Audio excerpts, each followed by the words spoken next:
Hello there, this is Brad Schmidt, and I am creating my screen capture for my presentation plan.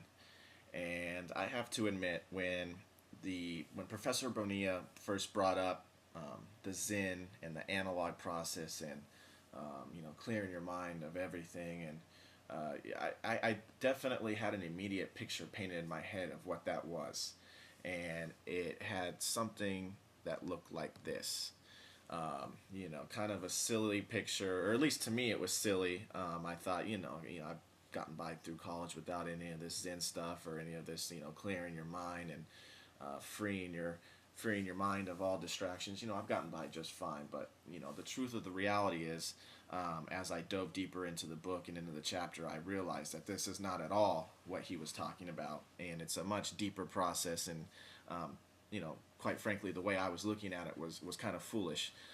So what I did was I dove into it, and I came away with 4 or 5 main points that I think really I can attribute to the analog process that I feel are going to help me in my presentation and in the way that I'm going to acquire the information and the way that I'm going to put all my work together into hopefully creating a presentation that's going to be able to get my point across very clearly.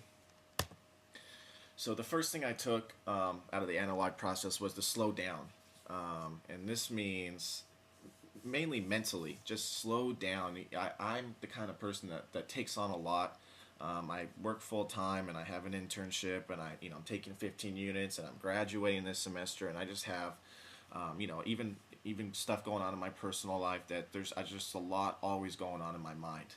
And when it comes down to it, if you're gonna really focus in and give 100% to something, in specifically this presentation and this class and this project, then you're gonna need to dedicate 100% of your mind to it.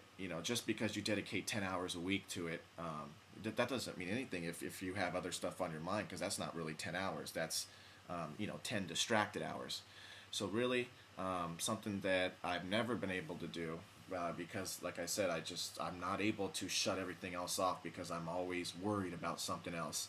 But I have to realize that things are going to take care of themselves, and in this moment I'm going to put 100% effort into one specific thing. And right now that is this presentation plan and this part of the project. So mainly mentally slowing down and clearing your mind of all the stuff going on in your life that's going to prevent you from producing your best work. The next thing is kind of related to the slowing down process, but it's eliminating like physical distractions. We've already talked about clearing your mind. Now let's do things that just physically distract you, whether it be a computer, and mainly for me, it's a television. Get rid of those things. Don't have those things around when you're trying to work on your project, because those things are nothing but clutter, and they're nothing but distraction, and they're nothing but hindrance to the goals that you're trying to achieve. And for me, again, this is the presentation that I'm trying to put together. I always have the TV on in all my years through high school and college, and looking back on it, it's just foolish, because all it is audio clutter coming into your brain and not allowing you to focus 100% on what it is that you're trying to do. So the next thing is so you don't have your computer, no television, you've gotten rid of those distractions. Um, Bust out the pen and paper. It's real organic. It's real. There's something about your thoughts going from your brain down your arm into your hand through the pen and onto the paper. It's the creative process, and I think it's actually, for me, this is one of the first times I've ever done this. I've always used Microsoft Word or some type of typing program on my computer, but the creative process of writing it down on paper is really something I haven't experienced since elementary school, because we've had computers throughout that time. And going back, it's you just sort of start to flow. There's nothing else but your thoughts, a pen and a paper, and the thoughts just start to flow.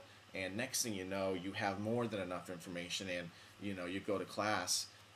And Professor Bonilla says to me that, we're going to have a 10-minute presentation, and I have all these notes already, just simply by eliminating distractions and using a pen and paper, and I'm thinking, wow, 10 minutes, I'm going to have to cut a lot of this stuff out that I found. And that is something that is definitely new to me, and something that I've never been a problem. I've always had the problem of, oh man, 10 minutes, that's going to, I got to add another 5 minutes to this thing. No, the analog process and this whole Zen idea has really allowed me to just, almost overachieve on, as far as putting together information. I need to, now it's time to narrow it down, because the analog process has helped me so much.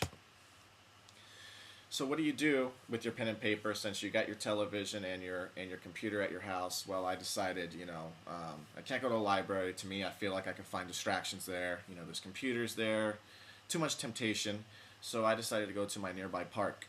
It's about a quarter-mile away, and I went during sunset, found a bench. Nobody was out there. It was nice and peaceful.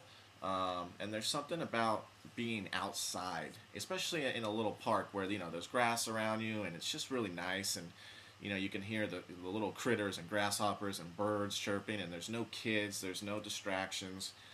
And it's just you, your thoughts, your pen and your paper, and you just start writing. And it's just something I can't really describe. I don't have the answer of why, but there's something about being out in nature that really allowed me to just start flowing ideas. And I think a big part of that is being alone. It goes back to the distractions part. You just need to remove yourself from any place or situation that's going to cause you to not give 100% of your focus on to the task at hand. And being alone is vital to that. You can't have your roommate around. You can't have your girlfriend around. You can't have your parents around. You don't even really want to have your cell phone around. When I went out to the park, I left my cell phone at home. Anything that could possibly distract you, leave it away. So that's it for my Camtasia presentation, for my presentation plan. Again, the analog process to me has been very helpful. The main thing that I've taken away from it, just to give a quick review, in summary, is just remove yourself mentally and physically from any distractions, and put yourself in a place where you can succeed and truly give 100%. Thank you, and I hope this was helpful.